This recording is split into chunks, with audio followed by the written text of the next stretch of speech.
Welcome to This Explainer. Today, we're doing something really interesting. We are going to unpack Dr. Susan Edwards' fascinating 2018 essay on societal transformations, and then we're going to pivot and explore a modern critique that completely reevaluates her original ideas. It's an amazing look into how we view our rapidly shifting world, how arguments are built, and honestly, what happens when those exact same arguments are put to the test against new data and a fresh perspective. Dr. Edwards actually kicks off her essay with this iconic Bob Dylan lyric, which perfectly sets up her core thesis. We live in a world defined by constant, interconnected change. Dylan wrote this as a young guy surrounded by the profound social shifts of the 1960s, using his music to document those transformations. Well, over 55 years later, Dr. Edwards uses this exact same lens to suggest that acknowledging and assessing all these changes is basically how we arm ourselves for the present and stay hopeful for the future. Okay, let's take a quick look at our agenda for today. First, we'll cover the concept of transformations, followed by economies, nature, and consolidation, and then the digital revolution. After that, we'll pivot to critiquing the original essay, reevaluating airlines and business, and finally wrap up with privacy, politics, and truth. Section 1. The concept of transformations. The idealistic worldview. Dr. Edwards takes this really wide-angle, multidisciplinary approach to observing the world. She covers a wildly diverse range of topics, essentially arguing that everything from photographing endangered animals to Colin Kaepernick's protests are interconnected nodes of a changing world. For instance, she brings up Joel Sartori, who spent 12 years taking photos of over 7,000 rare animals just to get people to care about species survival. She then seamlessly ties this global network of life to our economies, to big data, and even to identity politics, showing how Kaepernick's gesture of taking a knee was part of a much larger effort to fight global oppression. In her view, all these seemingly disparate elements are fundamentally linked. Section 2. Economies, nature, and consolidation. Disasters and corporations. She notes that despite the completely devastating $150 to $200 billion cost of 2017 hurricanes like Harvey, Irma, and Maria, the subsequent recovery spending is actually argued to bring positive economic changes and better infrastructure. Citing Fortune International, her essay suggests that this massive injection of rebuilding money can offset the economic wreckage and ultimately help nations better withstand future disasters. Now, looking at businesses, she contrasts the daily struggles of small businesses, the backbone of the economy, with massive corporate consolidation. She points out that just 4 major airlines now control a staggering 83% of the U.S. market, having shrunk from 10 major airlines back in the year 2000. She uses this massive consolidation to ask a really critical question. Do these large global corporations actually meet contemporary needs, or are they just stifling the small businesses we all rely on? And this number brilliantly illustrates her point on consolidation. Citing comedian John Oliver, she highlights how airline fees absolutely skyrocketed from $543 million in 2007 to $4.2 billion by 2016.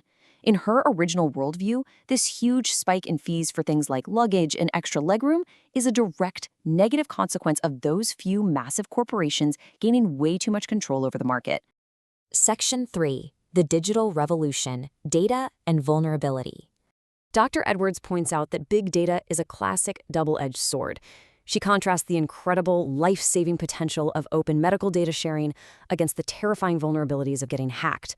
On one hand, Yale cardiologists advocate that sharing data gets more people working on complex medical problems. But on the other hand, sharing inherently makes that data vulnerable. She points directly to Russian interference in the 2016 and 2017 elections, where hackers and bots were actively used to manipulate information. Her warning here is clear. Our tech might just be transforming society faster than we can figure out the ethics to actually safeguard it. So that gives us a really solid snapshot of her 2018 worldview. But the million-dollar question is, how do these perspectives hold up when subjected to a modern critique? Have these idealistic views of disasters, corporate business, and digital privacy aged well in the face of new data? Section 4. Critiquing the original essay, a modern reality check. The critique comes right out the gate, challenging that sunny view on natural disasters, using what's called the broken window fallacy. This argues that simply rebuilding from a hurricane doesn't inherently create a net positive economy. Think about it. The money spent replacing a broken window, or a destroyed house in Tornado Alley, is money that could have been spent on brand new innovations, rather than just returning things to the status quo. The critique rightfully challenges the notion that catastrophic destruction is somehow an economic blessing in disguise. Section 5. Reevaluating airlines and business, infrastructure and growth. The critique heavily pushes back on using a late-night comedian like John Oliver as an economic source for airlines, noting that the aviation industry is incredibly complex. It's not just four greedy companies sitting in a room. The industry involves low-cost carriers, regional operators, charter flights, and literally massive infrastructure. The critique points out that you don't just magically start a new airline in your garage. Consolidation was essentially necessary to build and maintain the tremendous airport and national infrastructure that we all completely take for granted today. Now check out this updated data. By 2025, baggage fees hit $7.4 billion. That is a 76% increase from those 2016 numbers. But wait, look at the context. This represents just 2.9% of total operating revenue. The critique's narrative completely shifts how we are supposed to view this massive number. The critique argues that rather than chasing customers away, flyers are basically voting with their wallets for convenience. Consumers willingly paid $6 billion in domestic baggage fees alone in 2025. People obviously aren't saying they love paying fees, but they are absolutely saying the overall convenience and structure of the modern airline package is worth the cost. It's a completely different read on consumer behavior compared to the original essay. Section 6. Privacy, Politics, and Truth, the AI Era. While Dr. Edwards was worried about employers microchipping workers, citing a company called 3 Square Market that hardly has a footprint today, the critique points out something much more obvious. Social media completely eroded our privacy voluntarily. We didn't need microchips, we just handed our data over willingly. It notes that intelligence agencies like the CIA were absolutely astonished that people were freely broadcasting intimate details of their lives online. And this public oversharing eventually culminated in real legal pushback, like the recent June 2026 Okello-Chatrice Supreme Court decision, which placed limits on geofencing.